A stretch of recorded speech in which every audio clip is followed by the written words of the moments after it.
नमस्कार दोस्तों। अक्सर आपने देखा होगा कि बहुत सारे लोग संपत्ति, मकान, दुकान, घर वगैरह अपनी पत्नी के नाम से खरीदना पसंद करते हैं।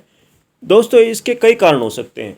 दोस्तों, सबसे पहला कारण जो सब लोग जानते हैं कि महिला के नाम अगर आप रजिस्ट्री करवाते हैं तो इसमें कम पैसा खर्चा होगा।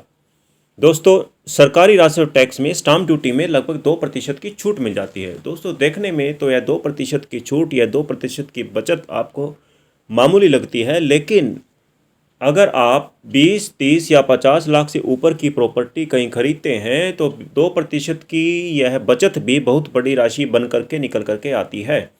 दोस्तों, दूसरा फ़ायदा है दोस्तों, यह हो सकता है कि यदि आप अपनी पत्नी के नाम से प्रॉपर्टी खरीदते हैं, संपत्ति खरीदते हैं, तो वह अपनी कानूनी तौर पर वह आपकी पत्नी की प्रत्यक्ष संपत्ति, स्वयं अर्जित संपत्ति मानी जाती है।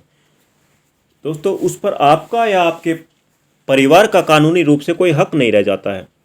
दोस्तों, ऐसा भी अक्सर देखा जाता है कि किसी गांव या शहर में हम संयुक्त परिवार में 2-4 परिवार के सदस्य, भाई बहन एक छत के नीचे रहते हैं। दोस्तों, ऐसे में परिवार के कुछ ऐसे सदस्य भी होते हैं जो कहीं नौकरी, व्यवसाय या रोजगार नहीं कर रहे होते हैं। दोस्तों, उनकी कमाई का, उनके इनकम का कोई सोर्स नहीं होता है, पर लेकिन वो आपके परिवार का, संयुक्त परिवार का सदस्य है, आपकी जॉइंट फैमिली का सदस्य है।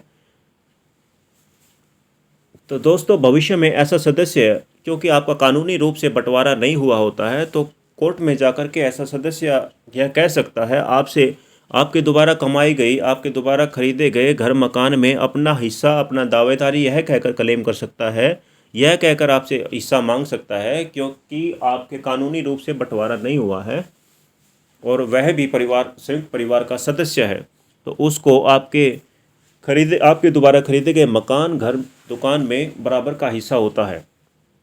वहीं दोस्तों, यदि कोई आप घर, मकान, प्रॉपर्टी अपने पत्नी के नाम से खरीदते हैं और उसी घर में आपके परिवार के अन्य सदस्य या भाई बहन भी रहते हैं, तो भी दोस्तों, परिवार का कोई भी अन्य सदस्य भविष्य में कोर्ट में जाकर के यह नहीं कह सकता कि यह प्रॉपर्टी संयुक्त परिवार की प्रॉपर्टी है, यह घर संयुक्त परिवार का घर है, क्योंकि दोस्तों, यह घर आपकी पत्नी के नाम पर है। वह कानूनी रूप से आपकी पत्नी की प्रत्यक्ष संपत्ति, स्वयं अर्जित संपत्ति मानी जाती है। दोस्तों, इस प्रकार खरीदे गए मकान में, घर परिवार में आपका या आपके परिवार के किसी सदस्य का कानूनी रूप से कोई भी अधिकार, कोई भी हक नहीं रह जाता है।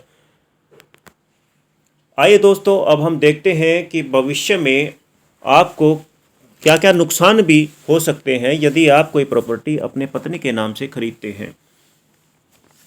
दोस्तों, पुराने समय में भी लोग अपनी पत्नी के, महिला के नाम से प्रॉपर्टी खरीदते थे, लेकिन तब के समय में और आज के समय में दोस्तों, ज़मीन आसमान का अंतर आ चुका है। पहले के समय में पति पत्नी के रिश्ते में बहुत विश्वास और भरोसा होता था, लेकिन आज का समय बिल्कुल अलग है। आज के समय में 10 या 20% लोग, जी हाँ, 10 या 20% लोग ऐसे भी होते हैं जिनको अपनी पत्नी पर भरोसा नहीं होता है। उनको लगता है कि पता नहीं कब उनकी पत्नी उनको धोखा कर दे, उनके साथ धोखा कर दे, कब तलाक की नौबत आ जाए। या दोस्तों, कभी कभी आपसी मनमुटाव, लड़ाई झगड़े या तनाव के कारण आपकी पत्नी आपको छोड़कर चली जाती है, या आप पर डाइवोर्स या तलाक का केस चल रहा होता है। तो दोस्तों, ऐसी स्थिति में आपके दोबारा जो प्रॉपर्टी, घर मकान आपने अपने पत्नी के नाम से खरीदा था, ऐसे घर मकान को आपकी पत्नी किसी अन्य व्यक्ति को बेच सकती है और आप कुछ नहीं कर सकते।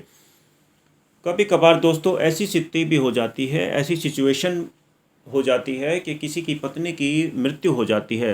तो ऐसे में दोस्तों, आपको एक और अन्य समस्या का सामना करना पड़ सकता है। अब इस मकान पर आपका, इस घर मकान पर आपका कोई मालिकाना हक नहीं रह जाता है। यह आपके दोबारा खरीदा गया घर मकान अब आपके पुत्र या पुत्री के नाम पर चला जाता है।